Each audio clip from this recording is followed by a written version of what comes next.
He goes, my first match was in Dallas. It's only fitting my last match is in Dallas.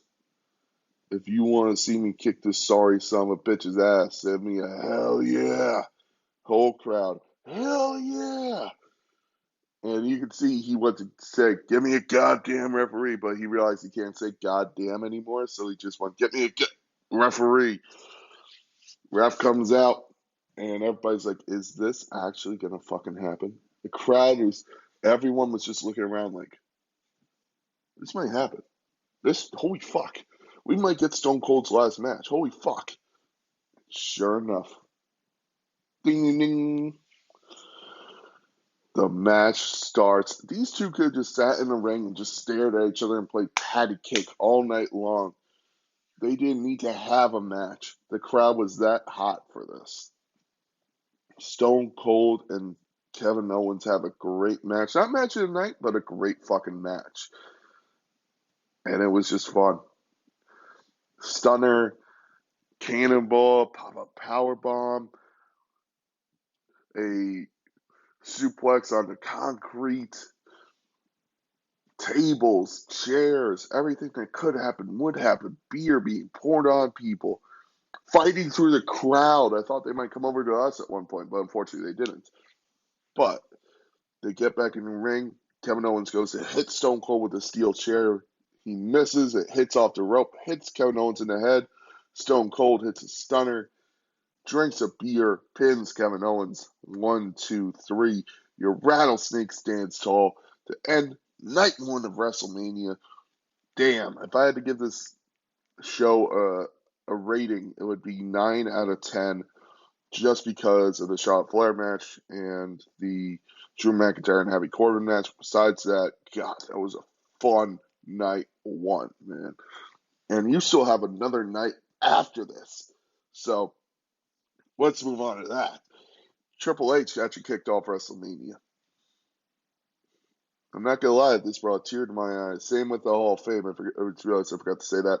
Hall of Fame was amazing. Undertaker and Shad Gaspard and Vader definitely brought a tear to my eye. Definitely. I mean, Shad Gaspard, rest in peace, man. Vader, rest in peace. Two great men who the world will never see the likes of again. And The Undertaker, greatest of all time. And The Undertaker ended his speech with, never say never.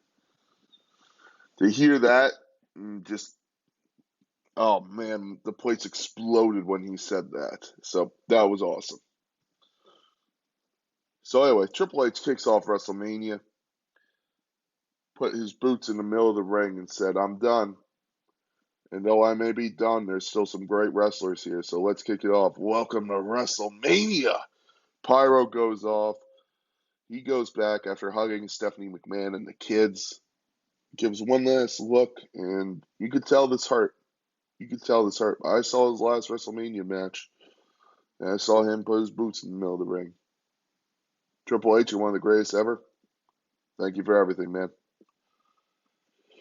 We then got the triple threat match for the Raw Tag Team Champions, RK Bro versus Alpha Academy and Street Profits in a great match. You know, I get that they were giving them just that moment on the ramp, but I would love to hear voices kick off and Randy Orton and Riddle come out and just give Triple H the biggest hug ever.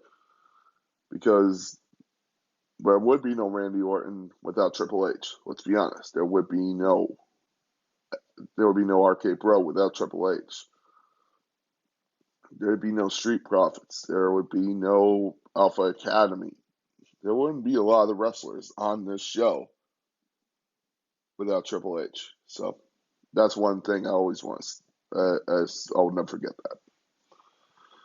RK Bro picks up the win after some hard hit RKOs.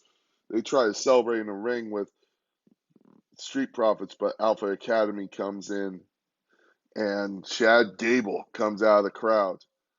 Tries to have a drink with Street Profits and RK Bro.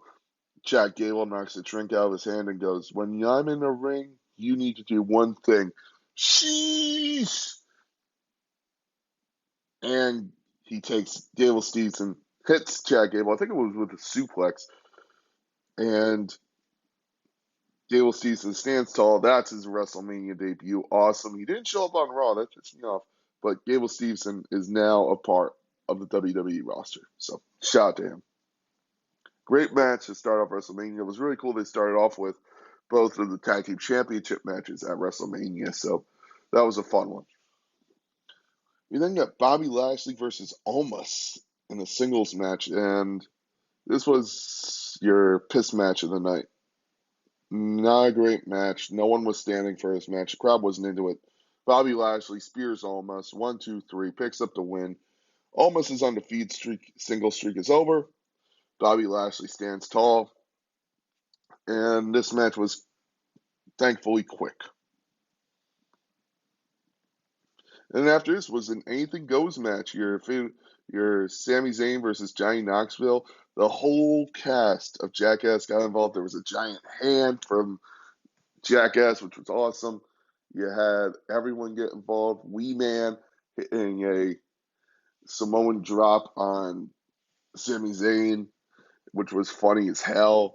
I will admit, read this after Twitter of Dave Meltzer saying, like, in AEW, like, someone screenshot this. AEW did something, I forget what it was, of, oh, yeah, they did this, and this is awesome. But then it was someone like a celebrity doing the stuff for AEW, but then WWE does the exact same thing, and he bashes them. So I don't know. That just kind of pissed me off about this match. And again, like what you like, just don't be a dick. Dave Meltzer, learn that fucking lesson. Like what you like, just don't be a fucking dick. So Sami Zayn ends up taking a bunch of hits. Johnny Knoxville sold some great hits as well. Johnny Knoxville takes a taser to Sami Zayn. Sami Zayn falls from a table of mousetraps. This was the only part of the match which was bullshit. They got a giant mousetrap out and it didn't work. It was supposed to keep Sami Zayn down, but you could see he was easily able to get out of it. Johnny Knoxville pinned Sami Zayn with the help of the mousetrap. 1, 2, 3. Johnny Knoxville beats Sami Zayn. Very fun match. Very good. I enjoyed this match. You then get your fatal four-way for the Women's Tag Team Championship match, and this is a match where I wasn't expecting much going in, and I was surprised. Very good match.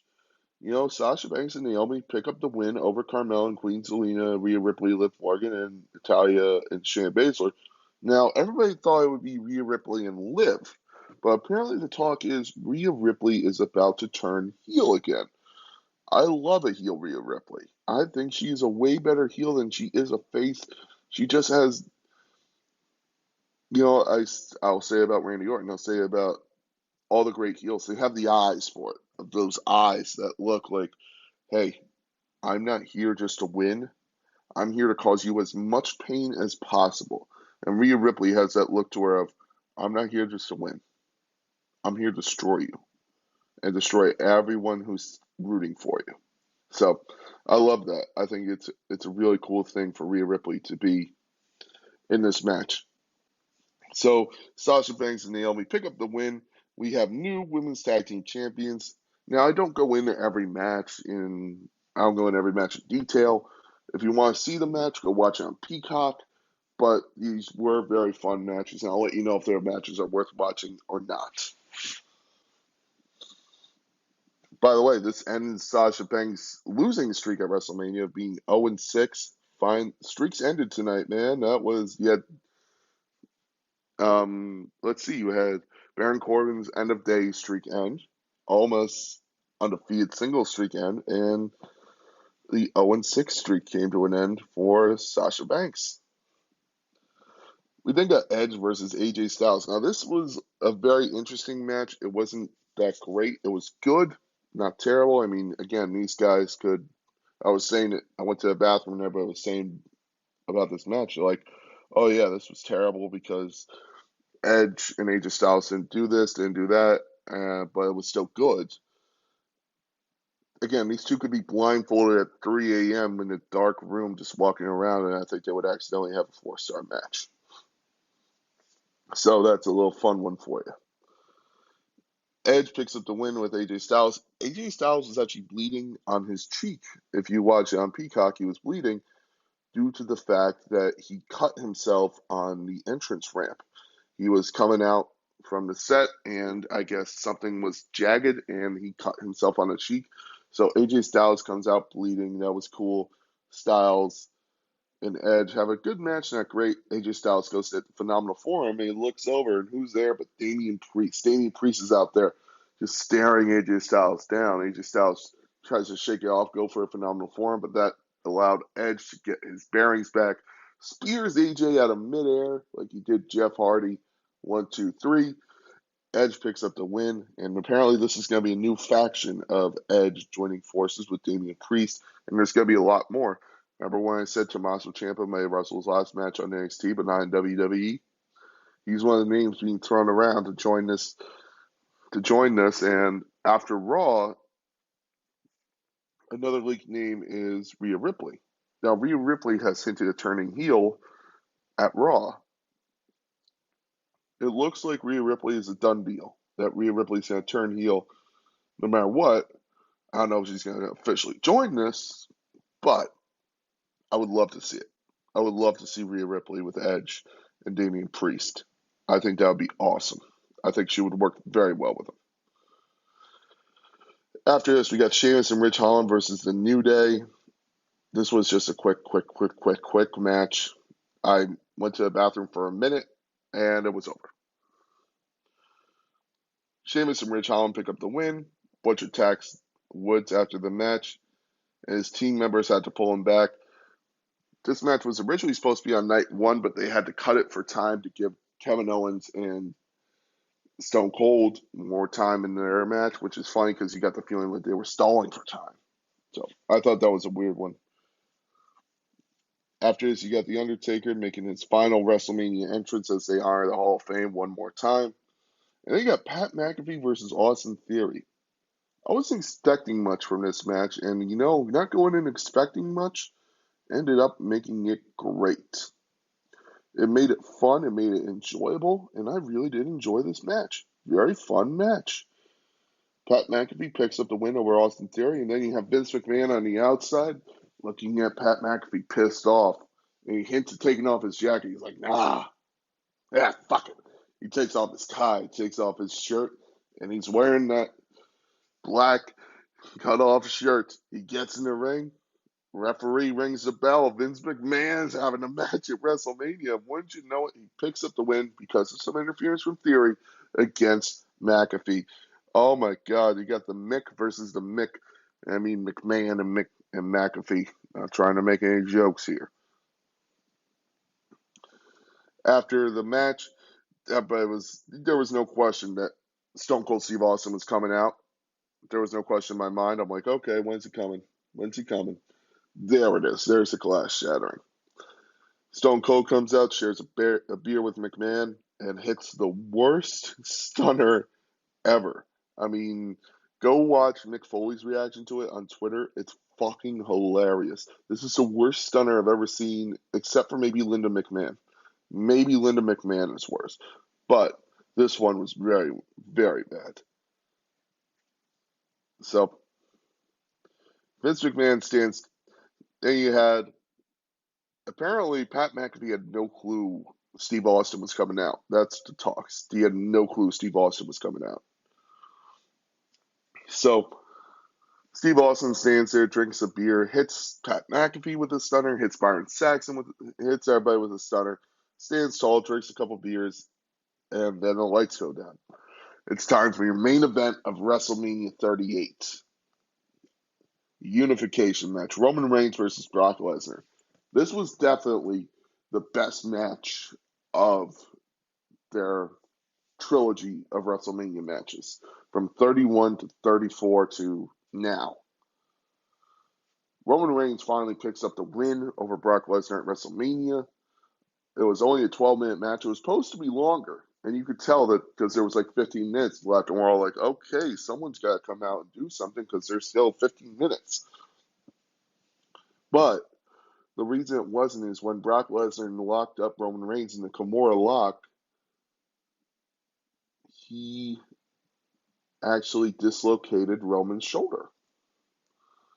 And Roman, that's why Roman couldn't hold up the title